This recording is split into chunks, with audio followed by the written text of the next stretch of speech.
Veronica, thank you for helping me pick out my dress the other day. Oh, you're welcome. You have terrible taste, by the way. What? To be honest, I think that dress was a little too flashy. Was it? I like that design. Well, I understand your taste. As David's wife, I think a more modest and elegant dress would be better. I see. I wonder if David thinks so too. Yes, I'm sure he likes that kind of dress. So you should at least make your makeup look a little more natural. Yes, I will take your advice. Also, you should think a little more about your hair. That fancy updo is a bit, you know. And the dress is flashy too. I like that hairstyle. Yes, your preference is important too. But I think it would be better for David if you kept it more modest. I understand. I'll talk to him about it. By the way, Mary, are you really ready to marry David? Of course I am. I have known David for a long time, and we have supported each other. Well, I'm sorry for you. To be honest, I think there is a more suitable woman for David. What do you mean? Mary, please don't take this the wrong way, but you are a little too conspicuous. I think a more modest and homely woman would suit David. Veronica, isn't that a little rude? We love each other and I want to support David. Maybe so, but marriage isn't just about love. It's about building a family, and it's also about being in harmony with those around you. Mary, you are a little too assertive. Assertive, I see. But, Veronica, I sincerely wish David's happiness. That's why I wanted to get married and always be by his side. I hope that's true.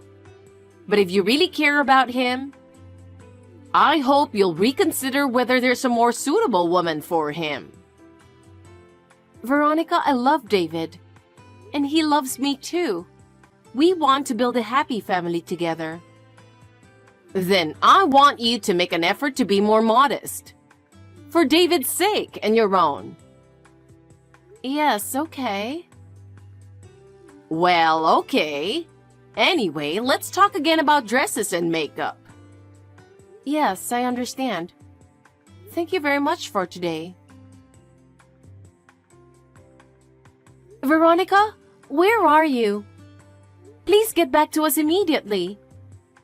I'm very worried because I cannot get in touch with you.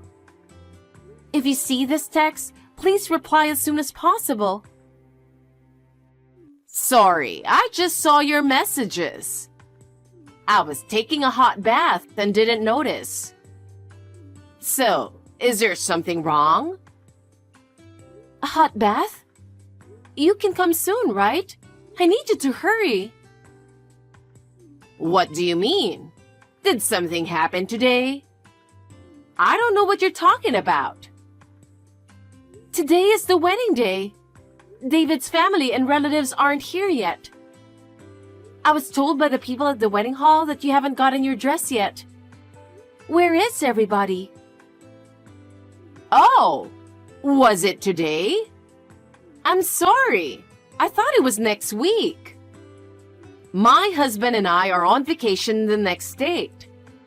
I can't believe this is happening. I can't believe it.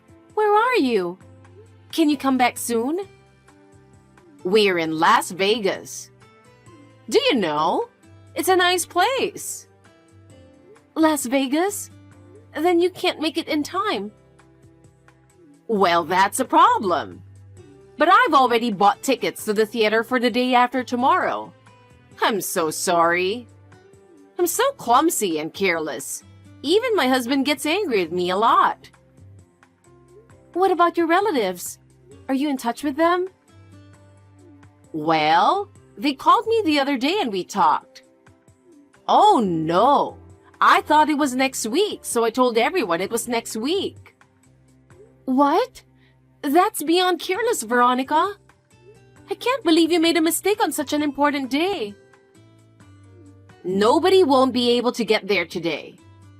It's a pity that the bride's relatives are the only ones at the wedding. David must be in trouble too. Only the bride's relatives? How did you know that my colleagues and friends didn't come either? How did you know that? Oh, didn't you say so? My memory is kind of fuzzy. No, I didn't say anything about my colleagues and friends. I don't remember saying that to David or anyone either. Oh, really? Assumption is a scary thing. I've been suffering from dementia lately. Did you do something? Not only the groom's relatives, but even my friends and colleagues didn't show up. How could this happen? That's an accusation. I would never do such a thing. If you have proof, show it to me. If you think that the people you invited didn't show up, then maybe you're not a popular person. Even if I'm not a popular person, David's friends didn't come either. He is a well-liked person. And yet, don't you think it's strange that no one came? Why don't you hurry up and call them and gather them? That's the least you can do, isn't it? David is contacting all the guests right now. But everyone seems to be thinking that the wedding was canceled. Oh, well, why don't you really cancel it? It's miserable to have a wedding with no guests, isn't it? There's no need to go through with that. Do you know what you're saying? Are you seriously saying that you want us to cancel the wedding? I'm sure David can find a better bride. And you don't have a good reputation. So it's not a bad idea, right? I understand. I'll cancel today's wedding.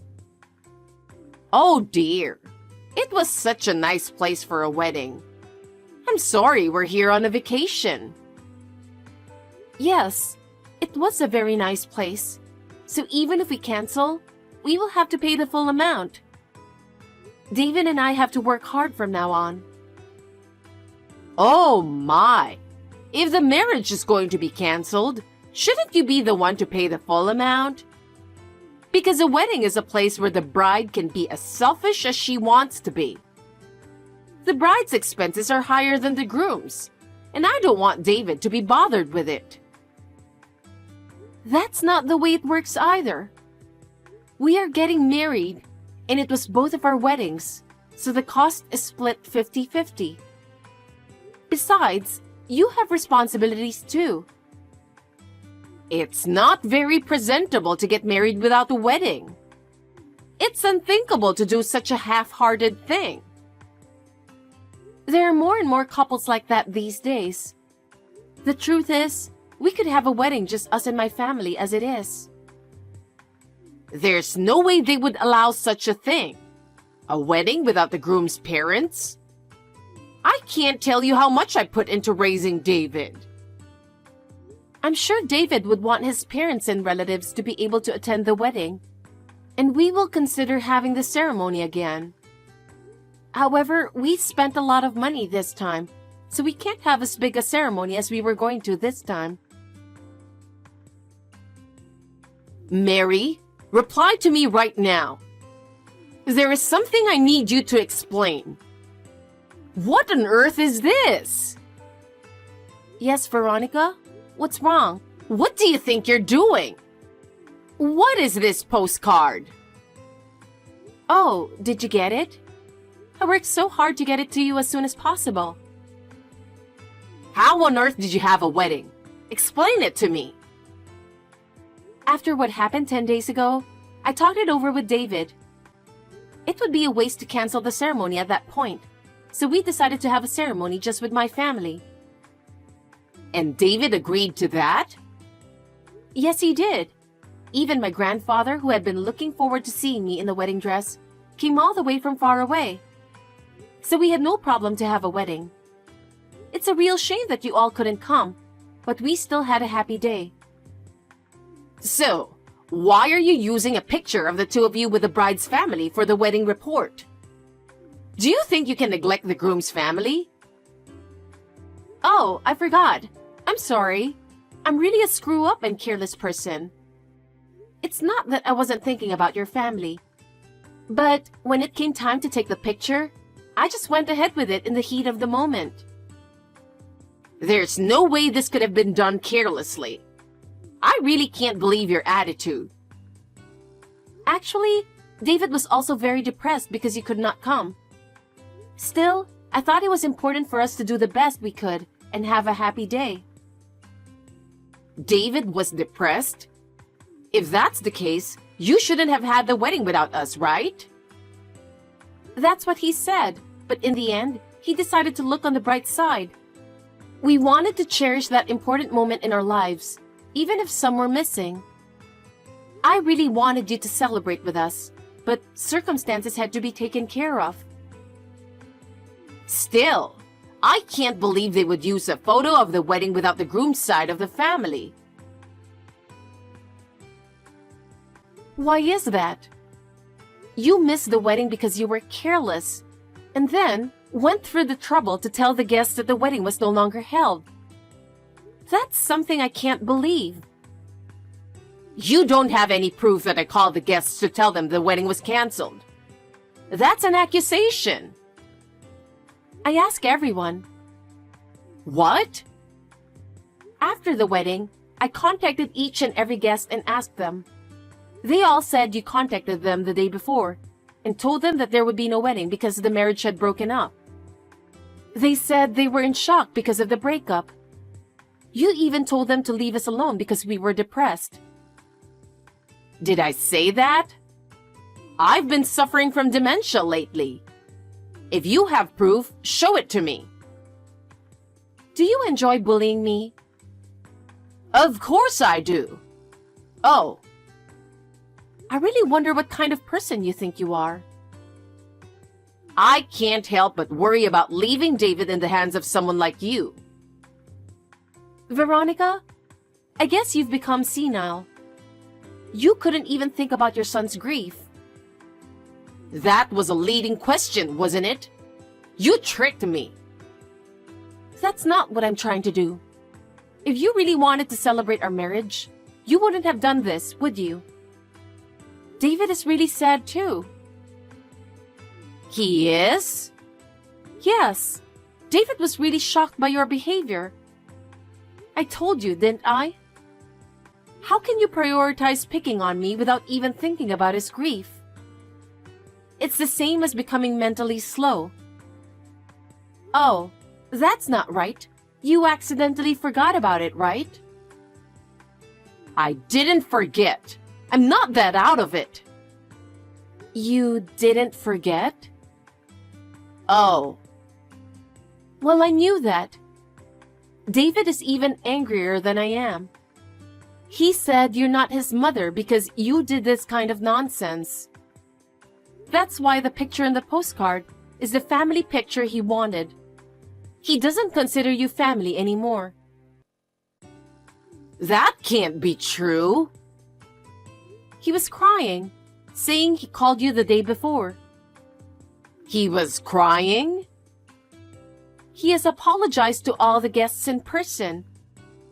He also gave them that postcard at that time. You're lying. He didn't say anything to them, did he? What do you mean? That thing, you know, about the wedding, about the cancellation. Oh, you mean the story about you calling without telling us to cancel the wedding?